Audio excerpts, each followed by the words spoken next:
Good morning mga katornilyo. Ito yung gagawin ko ngayon. Convert ko sa makina ng Isuzu Elf pang 4BE1 ang makina, Eagle. So ang unit na to ay Photon Tornado China truck. To. Photon Tornado China truck. Yan. Kasing laki lang to ng Elf na 4BE1. Yan. Yan. Double tire. Lahat to conversion. Ito ay ang preno nito ay air brake. No, pati yung clutch niya. So ang gagawin ko, i-convert ko sa pang elf. Papatayin na yung yung hangin niya, yung air brake at saka yung clutch. Papalitan ko ng pang elf na pang 4 naman na brake and clutch ang ipapalit ko. Ang makina niya ay naman ay pang 4BE1 ang makina. So pang elf din mga katornilyo. Parehas lang yan, hindi yan nagkakalayo yung sa preno niya. So yan. Ito na yung makina niya, 4BE1. So nakasalpak na. So ipipix ko na lang yung kanyang engine support bracket. Yan. I-convert ko rin. So ipapakita ko sa inyo mga katornilyo. So ang nangyari dyan mga katornilyo, pinapakyaw sa ibang mekaniko at pinalitan ng ibang makina. Ang pinalit niya ay maliit na makina, tapos hindi binalikan. So ito na yan mga katornilyo. Ito ang pinalit ng dating nagpakyaw dito, tapos iniwanan, kinuha lang yung bayad. So nagtiwala naman yung mayari. Makina to ng light vehicle, 4BJ1 ang makina, pero Isuzu din. Pero pang light vehicle to, maliit. Hindi siya nababagay dito kasi malaking kaha. Ang nangyari niyan, na bumigay yung dating makina niya. Ito yung dating makina ng Photon. Ito yung original na makina ng Photon. Blow by, tumusukan ng langis, tapos mausok, sira ng turbo. So ang ginawa naman ng mekaniko, binabat, pinalitan ng ibang makina, pero sablay yung pinalit, maliit, tapos hindi na binalikan. Tapos yung propeller, yung dating propeller nito ng Photon Tornado, dinala niya yung kaputol. Isa na lang naiwan. Wala pa yung karugtong niya, yung nakasalpak dyan na merong spline. So bibili pa ako ng ganito. Iko-convert ko din yan. Ito yung kasama doon sa makina, yung pang-elf. Ito yung pang-elf. Kakahuyin ko lang itong tornilyoan. Idudugtong ko yan dito sa dating propeller ng Photon. Yan.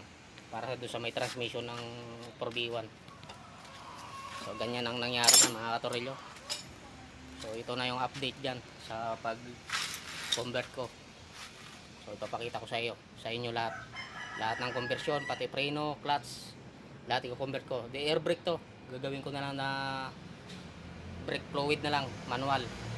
Kasi walang air compressor tong makina ng elf. Yung makina ng Photon dati ay meron. So yan, kaya yan, hindi binalikan ng dating mekaniko kasi baka hindi niya siguro kaya hindi niya na binalikan. So nagbili lang ng makina yung mayari, hindi rin napakinabangan. So ito na yon, ako rin ang bumili nito, kasama ito sa kontrata ko. Ako mismo bumili. Yan ang binili ko para sakto yan dito, para bagay yan dito sa kaha ng Photon. So yan mga katornilyo, at ipapakita ko sa inyo kung yung update na dito sa paggawa ko. Yan lang. So yan. So ito yung dating ang ginawa ko. Ito yung dating engine support bracket. Ito hanggang dito lang yan, pero apat din ang tornilyo niyan. Mula dito pa sa ilalim meron din yan. Ngayon bumaba kasi nag-iba na ang makina. So dinagdagan ko na lang ng plancha para magiging apat uli ang tornilyo, kasi nandito sa taas yung dalawang butas niya ng tornilyoan.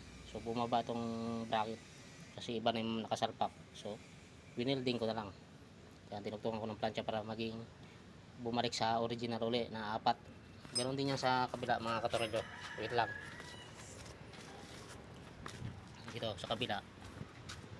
Yan sa kabila. Ganyan din ang ginawa ko. Yan, tinugtungan ko rin ng ng plancha para maging apat din ang tornilyo niya ito. So, pero hindi pa nawi-welding yan, yung kabila pa lang. Yan. Kaya apat pa rin ang tornilyo niya, apat pa rin yung tornilyo niya para maging matibay. So yan. Yung engine support niya sa puton pa rin to. Pati kasama to yung bracket.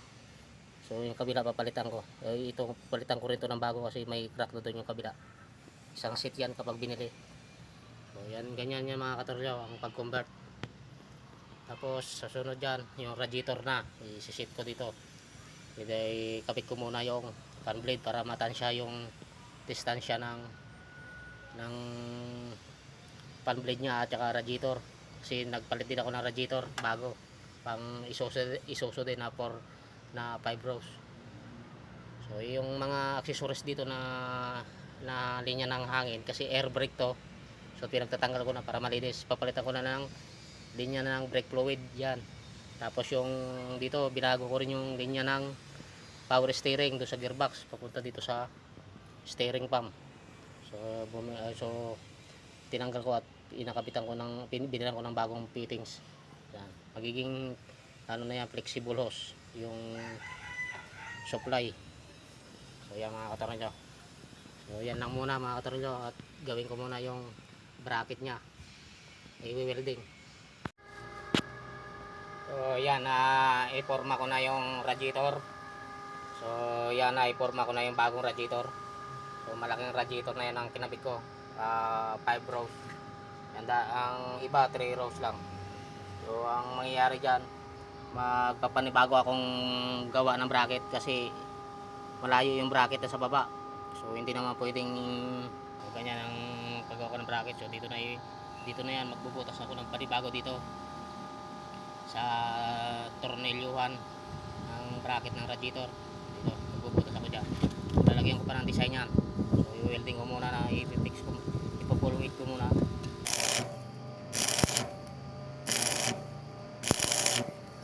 Yan. Okay na yan mga katornilyo. So ganyan na ang formal niyan, ganyan na ang forma niyan.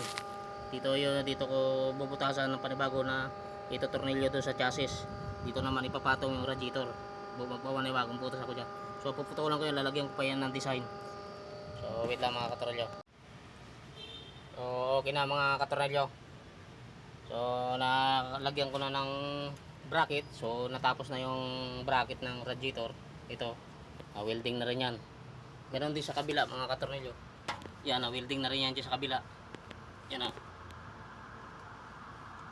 Tapos dito sa gilid nilagyan ko rin ng bracket. Yan, hanggang doon inelding ko yan. Tapos dito binutasan dito. Yan, itong radiator nya okay na rin to. Ito bago na rin tong radiator nya, lower at yung upper. So ginayon mga katornilyo. So mag-move na ako dito sa transmission.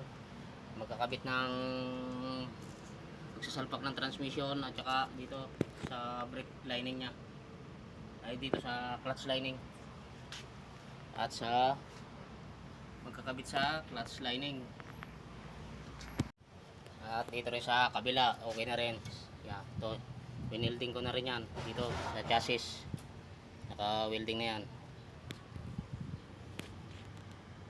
Yan, naka-welding na yan dyan sa chassis. So naka-tornilyo na rin. Doon ko lang sa kabila, kasi doon lang sa kabila nilagyan ko ng bracket dito sa gilid. Dito sa kabila hindi na kasi natibay na.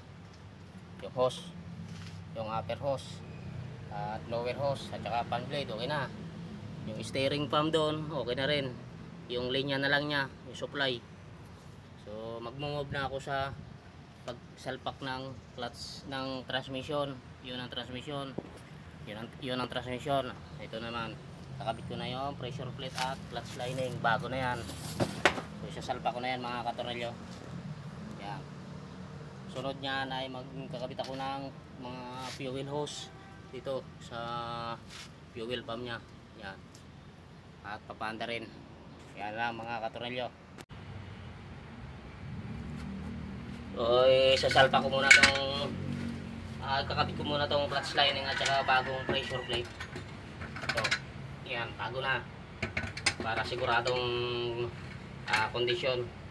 Tapos salpak ang transmission. Tapos yung bracket dito sa taas sa transmission, tapos bracket ng transmission dito sa taas para ito hindi bumaba ang makina. Salpak ko muna ang transmission. Tapos yung nakasalo dito na bracket sa taas. So magbubutas pa ako dito sa cross member. So iunahin ko muna 'tong mga katrolyo. Ikabit para mapa-under ko na 'tong makina. 4BE1 pa mga katrolyo. Yeah. Ito, nandito na yung lining niyan. Ito yung lining. Itong plane lalapat dito sa flywheel. Mga katrolyo.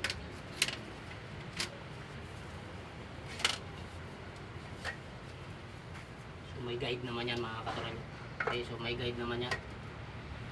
Mayroong dawil. So may guide naman yan.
Katrolyo, higpitan na lang yan.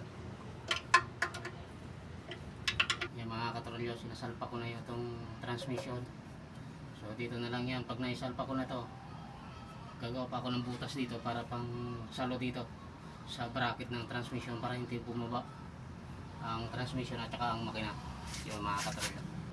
So naisalpak na yung transmission. Yan na. May tornilyo na yan. So ganyan na yung level niyan. So malayo dito sa tornilyuhan. So lalagyan ko pa yan dito ng bracket ng tornilyuhan na plancha para umabot yung tornilyo. So malayo, hindi aabot yung bolt dito. Malayo. So maglalagay pa ako ng bracket diyan. Dito na plancha para may naka-letter U yan dito. May naka-letter U yan dito na ano. Tornilyo na to. Yung dalawang tornilyo na yan, kailangan makatusok yan. So hindi umabot dito sa cross member. So magagagawa muna ako ng bracket na plancha. So yan mga katrolyo. So ganyan ang forma niya. So hindi siya magmamatch dito sa sa cross member ng katawan ng photon tornado. So magagawa na lang ako dito convert ng bracket na plancha. So yan mga katrolyo. So ito na. May nabili na akong backing plate, isang set na yan. Pangharap kasama ang brake lining, tsaka brake cylinder, at saka backing plate. So ito pang isoso na to na elf. Dito yan, isasalpa ko yan dito sa kina-convert kong photon tornado. Yan. Pero yan pa rin yung I-beam ng photon tornado na China truck. Ang ginawa ko lang diyan, ito lang ang kinonvert ko, ang backing plate at saka brake drum. Yan. Ito yung dating brake drum niya ng China, ng photon tornado. Yan, iba ang stud. Yung rin yung panglikod, yung dalawa. Ito naman yung pangharap. So ito na yon. pang elf na Isuzu na elf. Yan, 6 stud din yan. So wala pa dito yung panlabas niya na stud. Yung differential naman doon sa likod, ganun din, pero nandoon siya sa machine shop. Pinatorno ko pa yung backing plate kasi medyo may babaguhin pa doon. Dito sakto lang dito sa I-beam. Yan, doon sa differential lang hindi nagsakto yung inuupuan ng bearing dito sa labas at loob. Kailangan yan ipasok yung backing plate. Yan, pero nandun pa. Pero ito muna mga katorolyo, sasalpa ko na to sa pangarap. Yan, ito binaklas ko din yan, binaba ko din yan yung I-beam at saka yung differential para masukatan ng actual doon sa volumeter sa tindahan. So ito na yung nakuha ko, isang sheet na, bali dalawa, kaliwat kanan. So ikakabit ko na yung backing plate mga katorolyo, at para makakabit ako na ng linya ng brake fluid. Yan lang. So dito pagkasalpak niya mga katorolyo, yan. Yan.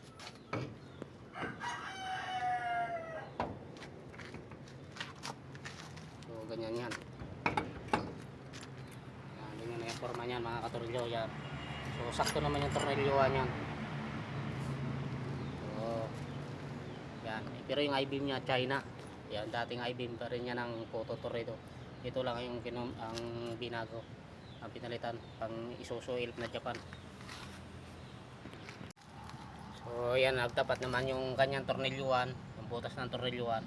So nagtapat naman. So ganyan ang forma niya mga katornilyo. Pag na fix na yan dyan, pag nakabit na, isasalpak na tong brake drum. Yan, tapos yung mga linya ng brake fluid dito. Yan, may pinagawa na rin ako. So ganyan na yung mga katornilyo. So yan mga katornilyo, dumating na yung differential ng puton na pinamachine shop ko. So ito lang ang ginawa dyan mga katornilyo.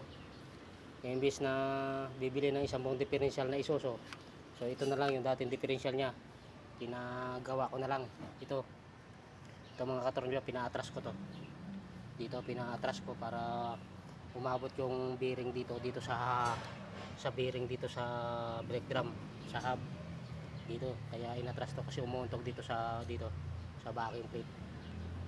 Yan, ito inisod lang to mga katornilyo, pero yung bearing magkasing sukat lang doon sa bearing dito nakalagay sa pang Isuzu na brake drum.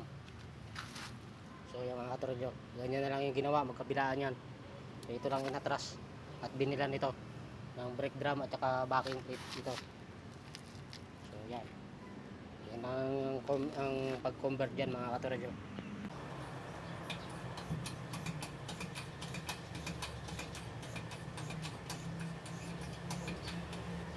So pumasok na dito mga katornilyo, lumapat na. So ito na lang yung bolt.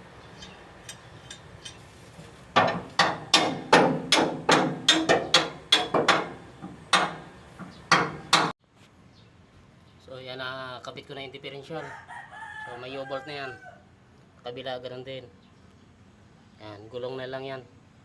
So kakabit ko na yung backing plate at saka yung brake drum at gulong. Okay. So ganito na yung mangyayari dyan. Ito na yan yung binili kong backing plate na may kasamang isang seat na may kasamang brake cylinder at saka brake lining. Ito. Yan, ito lang yung pinalitan at saka itong brake drum. Yun, yung brake drum ng pang Isuzu. Ito yung dating brake drum niya ng Photon. So ito naman yung nakakabit na backing plate at saka brake lining. Yan yung merong slack adjuster. Yon, yung merong slack adjuster, yon yung kinakabitan ng yung kinakabitan ng yung merong kinakabitan ng brake jumper. Yan, yan di hangin yan dati. So ito na yon ang kinonvert ko pang elf na Isuzu Japan. Yan. So sakto naman yan, sakto naman yung tornilyoan yan. So ganyan na yan mga katornilyo, formati brake fluid na lang. Yan, ito na yung puton. Photon Tornado. Yan. So ganito na yung forma niya.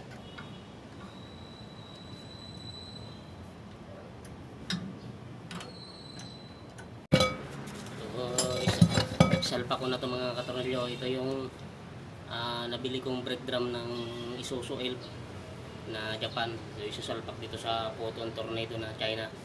So narip ako ng bearing yan. May bearing na, may grasa na yan at saka oil seal. Yan. So di brake fluid na lang to. Hindi na to di hangin.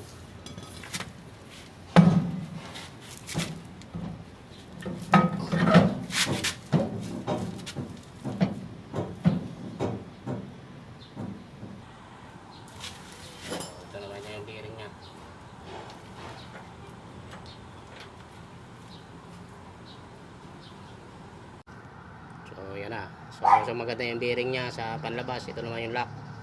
Ayan. Pero itong dulo na to, itong differential ay sa original pa rin niya sa Photon niya sa China truck. So ito lang yung Japan. Isuzu Elf at saka yung backing plate.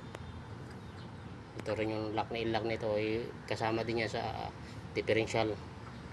So yan yung pinalitan ko na conversion. Pero yan, higpitan na lang yan. Kaya nagsakto na ito. Lumapat na ito.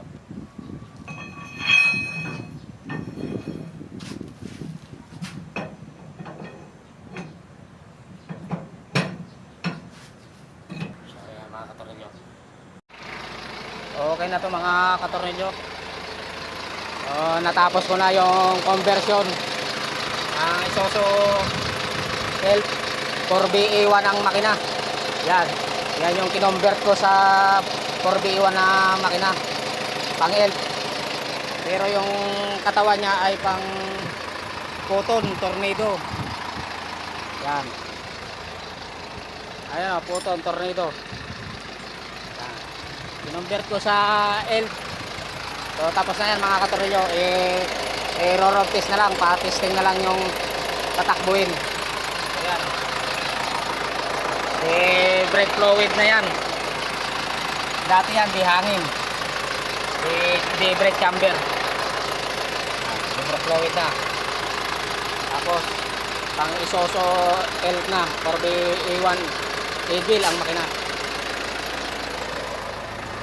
Pang ilalim ganyan na rin yan. Yan, convert ko rin yung kanyang tambutso, pati yan, transmission, propeller. Convert na rin yung propeller niya. Pati yung sa gulong, yan, direct fluid na.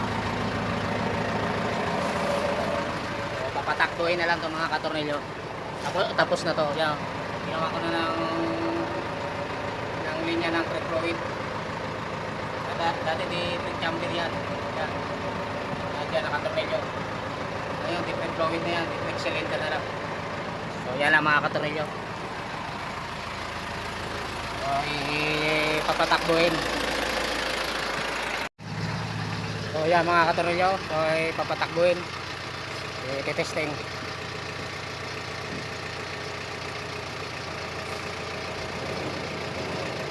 Oh.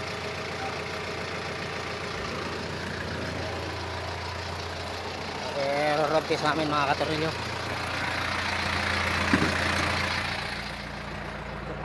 Ang init nito. So yan mga katornilyo, tinetesting na namin. So malakas naman ang preno. Sige nga, tayo na mo nga.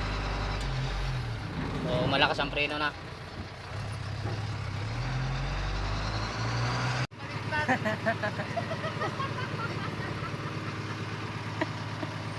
Baliktad ang bumper. So okay na mga katornilyo. So okay na yan mga katornilyo. So yan na, gumagana na. Malakas na yung preno niyan mga katornilyo. Yan.